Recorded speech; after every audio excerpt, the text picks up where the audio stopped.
On a warm spring day in 1965, several Army aviation companies arrive in Vietnam aboard the carrier USS Iwo Jima. It is the beginning of the Army's air mobility buildup, the first of the assault helicopters, which soon will fill the air over this embattled land. Even as the pilots of the 101st Aviation Battalion whirl away toward the field at Vung Tau, all of South Vietnam is infested with Viet Cong. From the north, they stream down the Ho Chi Minh Trail, and like a disease, spread throughout the Southern Republic.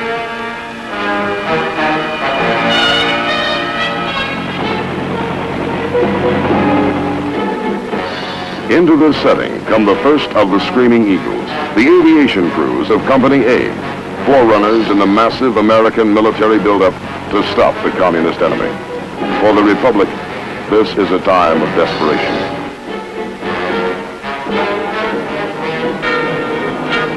Here at Vung Tau Airfield, 40 miles southeast of Saigon, the job begins for these airmen. Along with helicopter crews from other aviation companies, the men of the 101st are to be processed for movement to their new homes in the forward areas of Vietnam.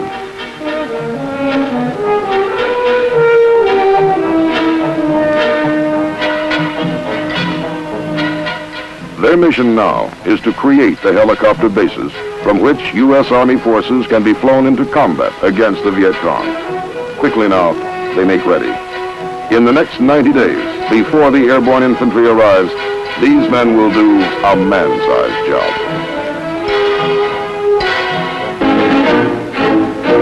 On the 29th of July, 1965, the 1st Brigade of the 101st Airborne Division arrives at Cam Ranh Bay.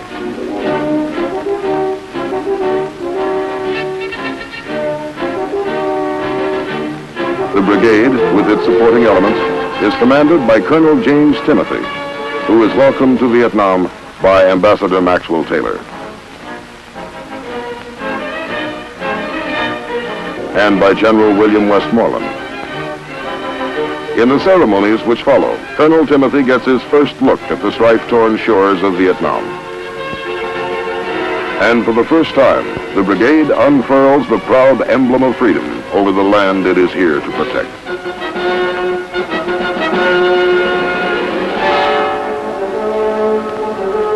To Ambassador Taylor, the occasion holds a special meaning, as the one-time commander of the 101st talks to his son, Captain Thomas Taylor, now a member of the Screaming Eagles. Concluding the day's events, some of the airborne infantrymen stage a parachute jump for Ambassador Taylor and General Westmoreland. It is to be one of the few jumps these paratroopers will make in Vietnam. The Screaming Eagles descend toward the earth and the unknown hardships of jungle warfare they will face in the months ahead. Within 2 weeks after their arrival at Cam Ranh Bay, the Screaming Eagles are sent northward on their first combat operation. As they sail for Qui Nhon, 130 miles up the coast, it is mid-August, and the brigade hasn't yet had time to establish its permanent home base in Vietnam.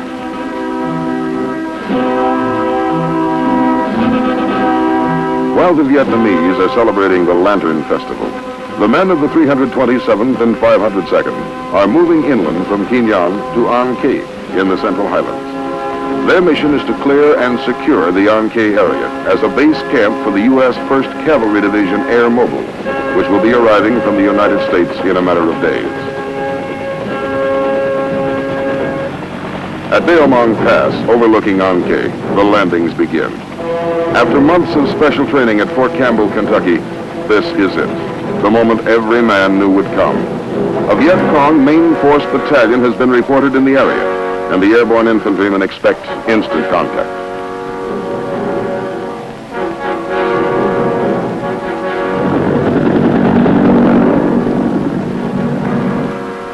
But it doesn't come.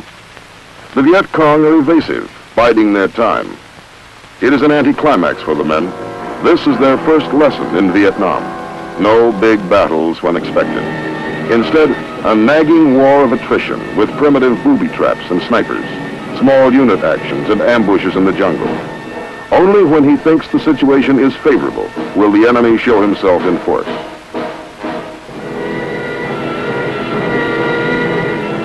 So the long, hard task of ferreting out the communist enemy begins. And the Screaming Eagles are good at their job. By the end of September, they will kill 600 Viet Cong.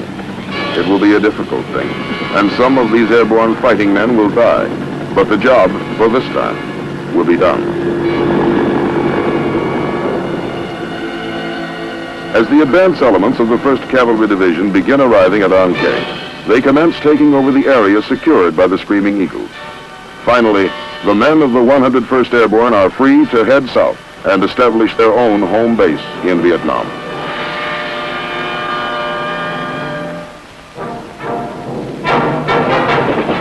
From An Khe and the Central Highlands, the brigade moves 170 miles to the coastal town of Phan Rang. This is to be their permanent camp, as soon as it can be built. Though weary from their campaign in the hill country, they work throughout October until the base at Phan Rang has been set up.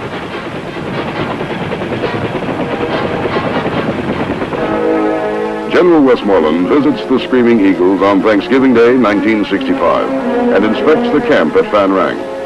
He is pleased with their performance at An Khe and congratulates them on a job well done. Even as he returns to Saigon, the brigade is conducting local search and clear operations. As the new year begins, the entire brigade is deployed to Tuy Hoa, 100 miles to the north in Phu Yen province. Known as the Rice Bowl, this is the richest rice-growing region in central Vietnam. From this fertile area come crops to feed all the people of central Vietnam.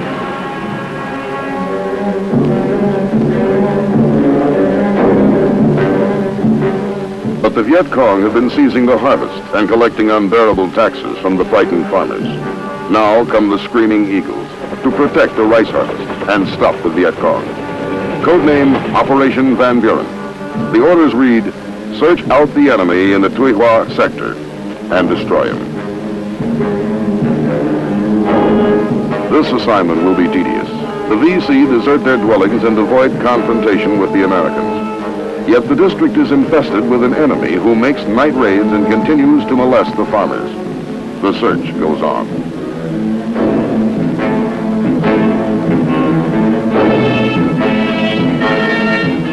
Brigadier General Willard Pearson takes over command of the Screaming Eagles on the 29th of January, 1966. He steps up the pressure on the Viet Cong. Fire!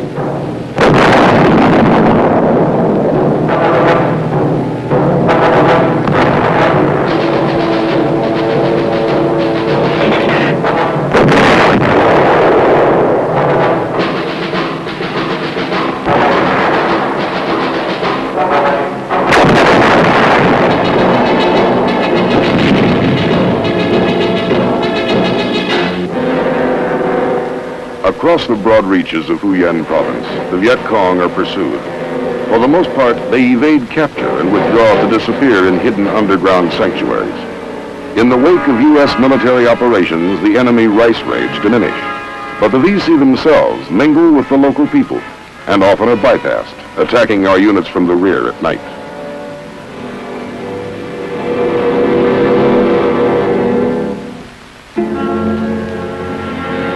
On 8 February, the Deputy Commander of the U.S. Military Assistance Command, Vietnam, Lieutenant General John Heinkes, comes to Tuy Hoa to personally evaluate the situation.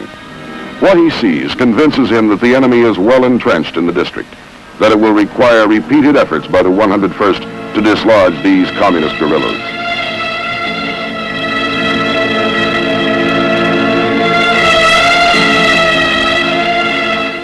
Operation Van Buren becomes Operation Harrison.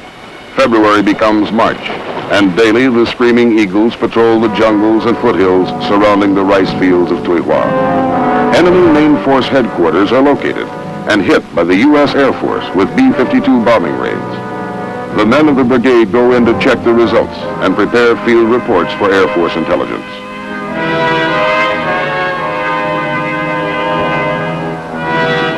Daily they go out, and daily they return. In 90 days, the men of the brigade gain control of the Tuy Hoa region. Now operating in small units, they kill 516 hardcore Viet Cong troops between February and April. The rice crops are saved.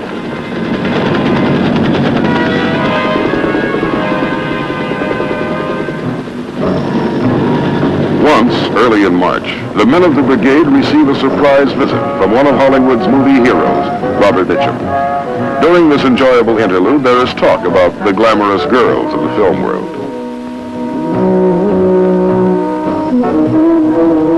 Mr. Mitchum is given the opportunity to fire some of the weapons of the real-life heroes in Vietnam.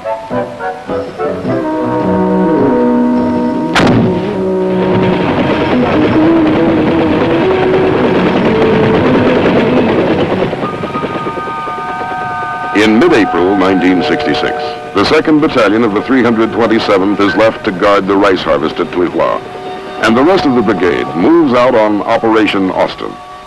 2 weeks in the area around Phan Thiet, then onward to Nang Co, near the Cambodian border. Here, where the Ho Chi Minh Trail enters South Vietnam, the Screaming Eagles meet the 141st Regiment of the North Vietnamese Army. For a while, the fighting is intense.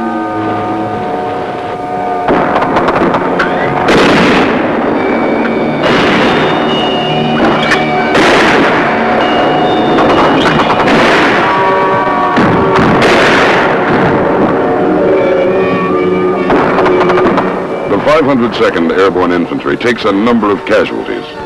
It takes 6 days, from the 14th to the 20th of May, for the U.S. paratroopers to drive the North Vietnamese aggressors out of their positions in the foothills of Nang Co. The Communist regulars are well-disciplined, well-equipped, and tenacious.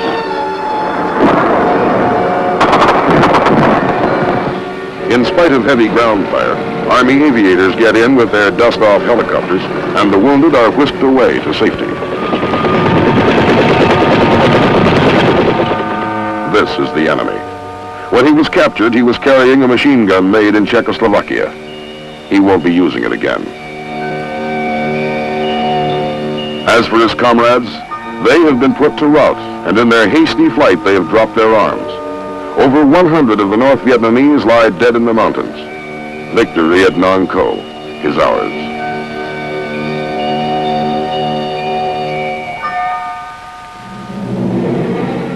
But for the Screaming Eagles, the greatest testing is still to come. Far to the north in Kon Tum province, the brigade launches Operation Hawthorne in the area around Dak To. Kon Tum is a forbidding wilderness lying in the foothills of the mountain country which marks the border of Cambodia. It is the first week of June, and the air is heavy and humid.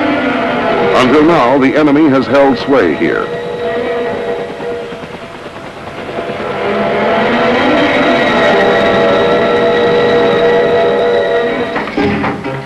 Miles north of the little town of Dak To, the airborne engineers erect a crude bridge. A few miles beyond lies an American Special Forces camp. It has been under siege by the Viet Cong for nearly a week.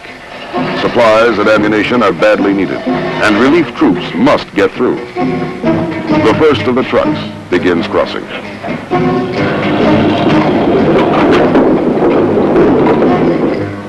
Near the bridge, the men of B Battery 320th Artillery prepare for another firing mission. Throughout the morning, they have rained howitzer shells upon the enemy forces attacking the camp. Now, with fresh supplies of ammunition, they're ready to begin again. Each time the shelling starts, the enemy withdraws his attacking forces to escape the punishing fires. When it is lifted, he regroups and again tries to take the camp. Despite week-long airstrikes by U.S. Air Force jets, the Viet Cong have shown no signs of withdrawing. But the artillery fire, directed by those defending the outpost, is having a telling effect.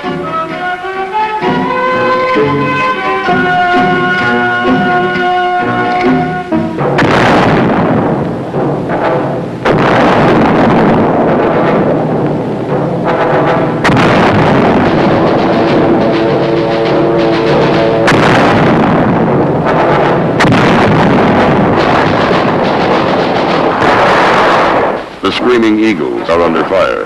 The enemy has come to silence the guns. Communist fire comes from everywhere.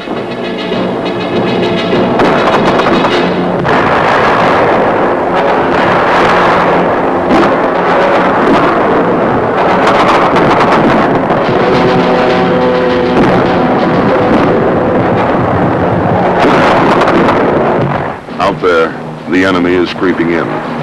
He will try to overrun the American positions. The waiting is agony.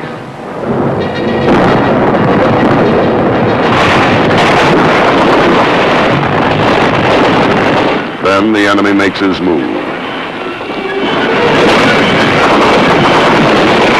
This is it. Live or die.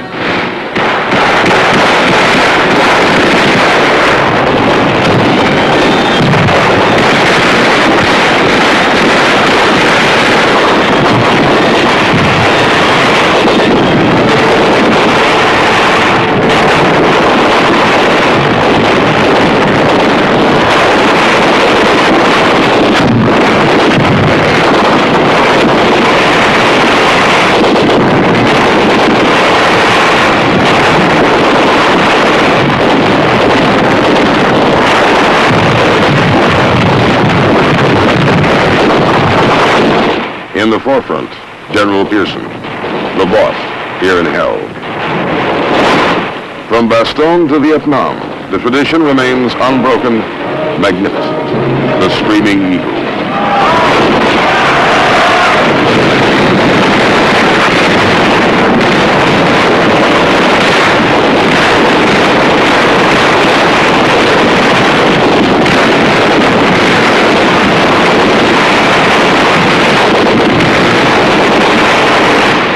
The battle wanes.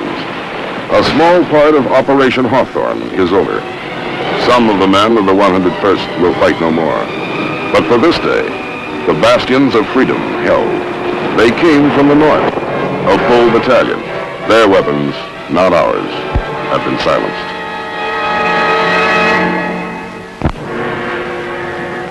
Throughout the oppressive days and nights of June 1966, Operation Hawthorne continued.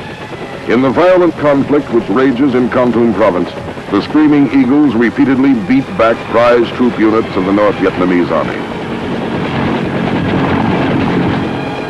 In 16 straight days of combat, the brigade envelops the 24th North Vietnamese Army Regiment, and more than 500 of the communist aggressors are killed. It is the largest single battle of the war for the men of the 101st.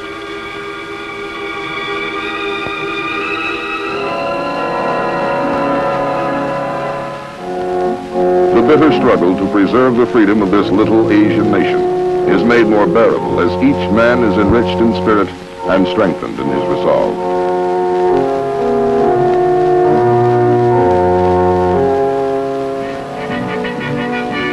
At last, the fighting is done.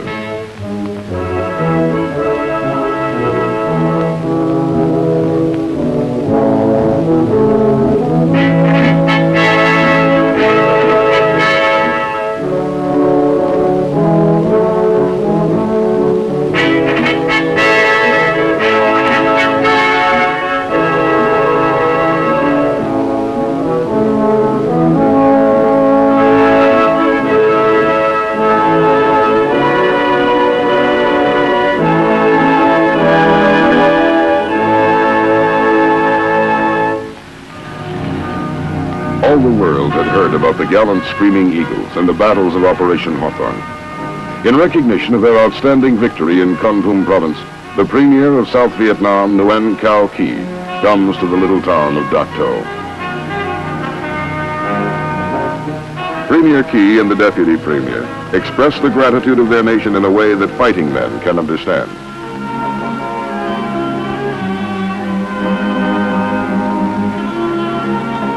These are some of the weapons taken from the enemy, the Premier is told.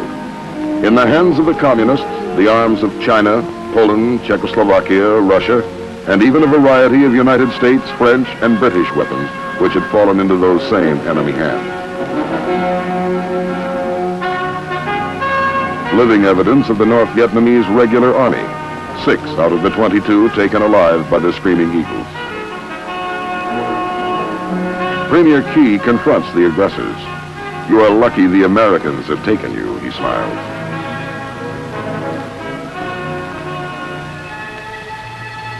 On the 21st of July, following surveillance operations along the Laotian and Cambodian borders, the brigade returns to Tuy Hoa.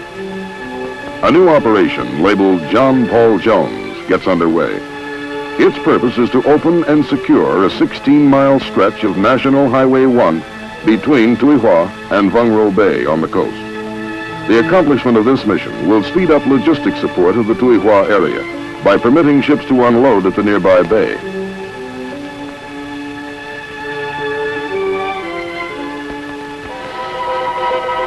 It begins with elements of the 502nd Infantry landing at the cliff-guarded Vung Ro Bay, where, without encountering resistance, they begin moving inland to link up with the oncoming units of the 327th.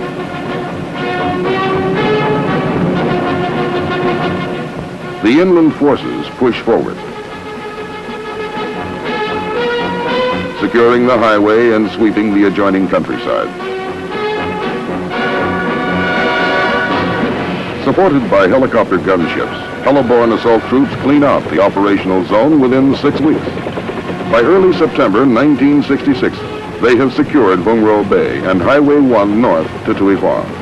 Sweeping through the mountains, the brigade captures 40 North Vietnamese and Viet Cong and kills 209 others.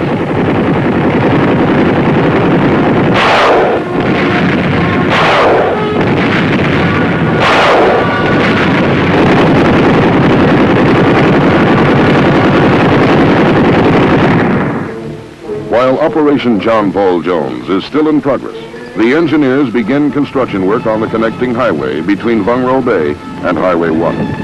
The Screaming Eagles have done their job well, and a new seaport is born.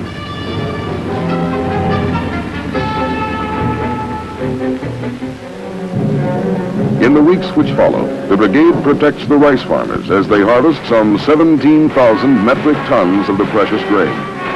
Once again, the Tuy Hoa sector becomes a battlefield, and the Viet Cong suffer heavy losses, with 239 killed and 42 captured.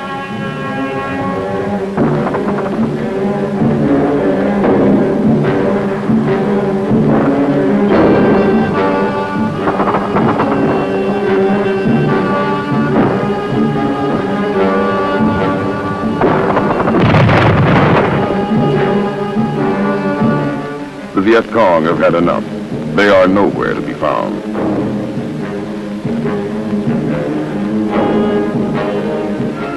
Eleven Vietnamese are found, however, in a Viet Cong prison camp. They have apparently received no medical attention while in the hands of the communists. Held by the Viet Cong for several months, their ailments range from open sores and skin infections to malnutrition, as well as deformities caused by unset broken bones.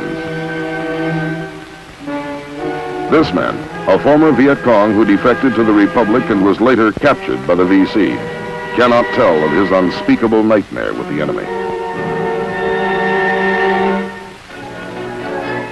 On the 9th of December, the odyssey of the brigade continues. From Tuy Hoa, back up north to Kon Tum province. The Viet Cong have been cleared from Phu Yen province by this time, and the Screaming Eagles are moved to the north in a record 48 hours by the U.S. Air Force.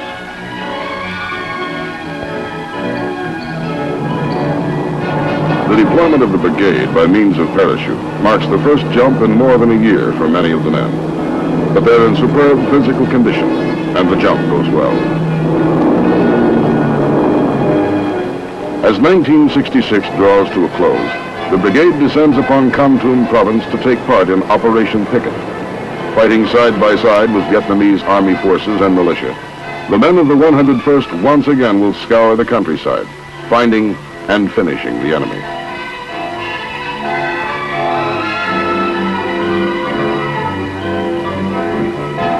The operations in Kon Tum province continue until the 21st of January, 1967.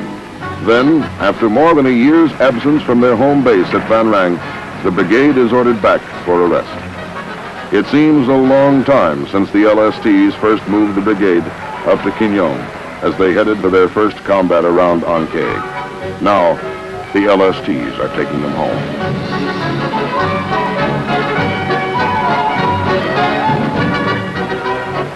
On the 26th, the last convoy rolls into camp at Van Rang. Brigadier General Willard Pearson welcomes the men home. It will be one of his last official acts as brigade commander.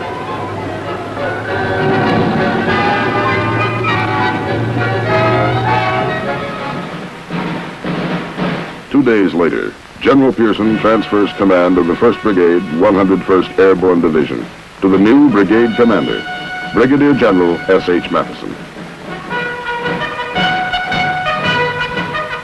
The battle-hardened troops watch with solemn pride as Lieutenant General Engler pins the Legion of Merit on the uniform of their departing commander. So the Screaming Eagles bid farewell to the commander who led them in 14 combat operations from one end of Vietnam to the other.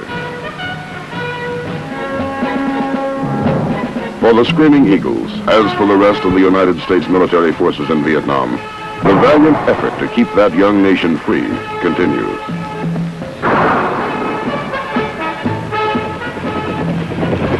However far removed from our shores, the conflict between those who cherish human dignity and those who would snuff it out affects us all. In this belief, the gallant men of the United States Army stand steadfast, not only in Southeast Asia, but wherever they may be asked to serve in freedom's cause.